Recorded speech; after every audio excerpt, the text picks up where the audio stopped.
In front of me is LG K61, and let me show you how to change PIN to your SIM card on the following device. So at first you have to open the settings, then find and select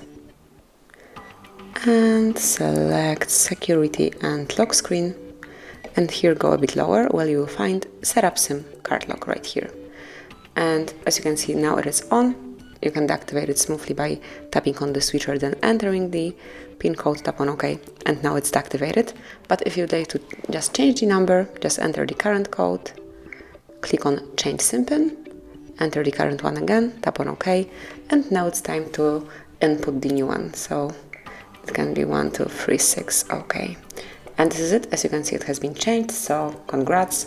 Thank you for watching. Please subscribe our channel and leave the thumbs up.